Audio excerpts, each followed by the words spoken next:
So there's a lot of folks calling for resignations, including myself. I thought there should be mass resignations in the Trump White House after he said there were good people on the neo-Nazi side. I'm going to show you some of those good people in a second. And he said, well, I mean, both sides are culpable. When a Nazi ran over counter-protesters, injured 19 people and murdered Heather Heyer. Those were unconscionable comments from a man who's clearly bigoted and racist. And at what point do you draw the line? Well, apparently a lot of Steve Mnuchin's classmates from back in the day at Yale are asking him that question privately. So he did a public post where he answered them. He said, I feel compelled to let you know that the president in no way, shape, or form believes that neo-Nazi and other hate groups who endorse violence are equivalent to groups that demonstrate in peaceful and lawful ways. Well, first of all, when you have to remind people that the president is not a neo-Nazi sympathizer, you're already in a world of trouble. That should not have to be clarified. But in this case, it does have to be clarified. And by the way, he's absolutely not correct when he says in no way, shape, or form does the president believe that, because he had a giant press conference where he blamed the other side, and he did draw a moral equivalency. It's clear as day, we covered it on the show, you can go back and watch the videos.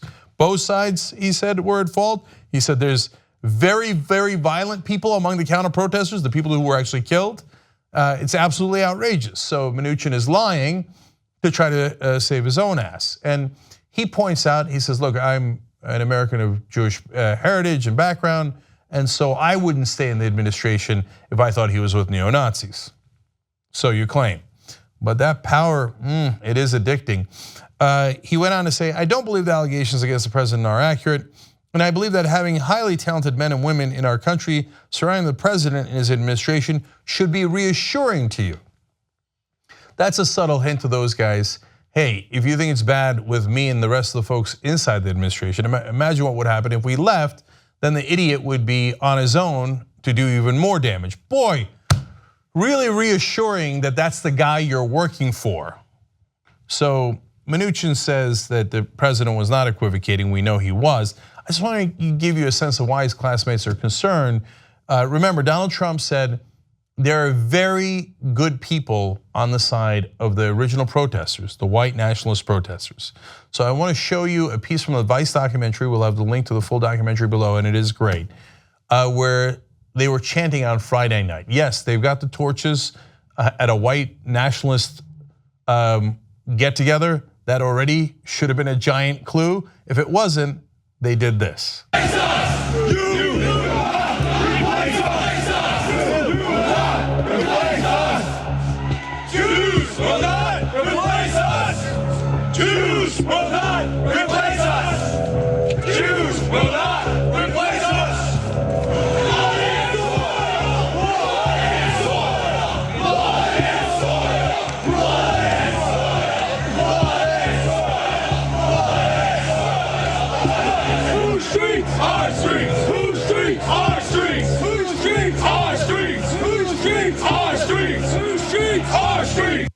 Okay, you guys, you see the guys in the Nazi haircuts and the Nazi flags and symbols. Maybe you don't know what those symbols stand for, and you certainly don't know what the haircut stands for. Then they hand you a torch at a white nationalist parade. If you're anywhere near a decent person, you've already exited the building. But maybe you're the dumbest person alive and you don't know what those torches represent when in the context of white nationalism. Then they start chanting, "You will not replace us." You're confused by that chant. What do you mean? Who's you and who's us? And then they start chanting blood and soil. Well, that's an old Nazi chant, but maybe you're ignorant of that as well. Well, when they get to Jews will not replace us, and you're still in the march, then I think it becomes a little harder to make the case, even if you're the dumbest person alive, that you were a very fine person. And you happen to go there and now look, hey man, we were just having fun chanting Jews will not replace us. No, we know exactly who was on that side, and Trump is still defending those guys to this day. So Mnuchin not leaving will be a great stain on his record, which already has plenty of stains, let alone everyone involved. Now, Axios broke down after talking to a lot of Trump staffers, including senior staffers, why they're staying. So here's one excuse they were using. General Mattis needs us. So that's not an actual quote by somebody, but it's the idea that they're trying to convey. Many talk about their reluctance to bolt on their friends and colleagues who are fighting the good fight to force better Trump behavior decisions. They rightly point out that together they have learned how to ignore Trump's rhetoric and at times collectively steer him to more conventional policy responses. In other words, same thing as Steve Mnuchin intimating, if you think he's bad with us, you should get a load of him without us. The guy's a total idiot, and without Jim Mattis, the Secretary of Defense, and all of us to contain him, he'll even be more childlike, more of a tyrant, and more of a danger to the Republic. Wow, very comforting. Okay, another excuse, now this is a full-blown excuse, is Trump's not as evil as portrayed. All of them talk up the president as more reasonable off Twitter and TV than on it. This gives them hope, though almost all increasingly say it's a fleeting hope. He will listen to his better angels, or at least the pleas of Ivanka. Hope against hope. Now that is the audacity of hope. No, Trump is not going to listen to his better angels. He doesn't have any better angels.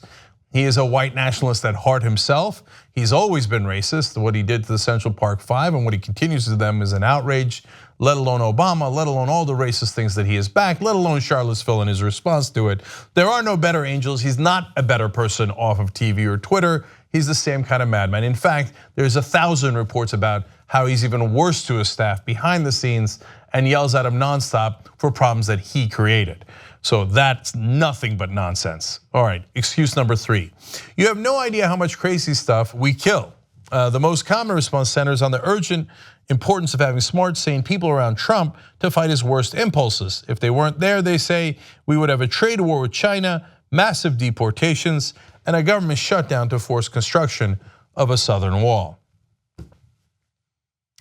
If you have to explain to a reporter that if we leave, our president will destroy the country, there's a good chance you're working for the wrong guy. That you have a much better chance of serving the country not by helping that guy, but coming out and declaring openly what you know about the president, what you've been hiding about the president the whole time, and telling people this guy's a danger to the republic. So don't give me any BS about, I'm just trying to help the country by working for this madman. There's a much better way of helping the country. It's by getting rid of that madman, of course, in legal and political ways. And finally, there is a little bit of honesty. Some of them said, in essence, we like the power. It's not a direct quote, but listen to what they had to say, summarized by Mike Allen at Axios. Well, no one comes out and says this blatantly, but working in the White House, even this one, is intoxicating and ego stroking. They have enormous say over regulations and rules, invites and implementation, government jobs and access to the Oval. They also know they are one step away from an even bigger job in government, so it's hard to just walk away. By the way, there's so much attrition and Trump fires so many people that if they stick around, they might get promoted higher and higher and higher. And then they can, when they become a lobbyist, they can say, do you know what kind of senior position I had at the White House? Now pay me. Let me just assure you that that's actually the #1 reason that they're staying at the Trump White House. Everything else is ancillary, and besides which doesn't help their cause. The rest of it is basically an admission that they work for an incompetent madman, and they still to this day have not resigned in great shame, which is exactly what they should do. Young Turks. If you like this video, you probably like independent media. The best way to support independent media, become a member of the Young Turks. tytnetwork.com/join.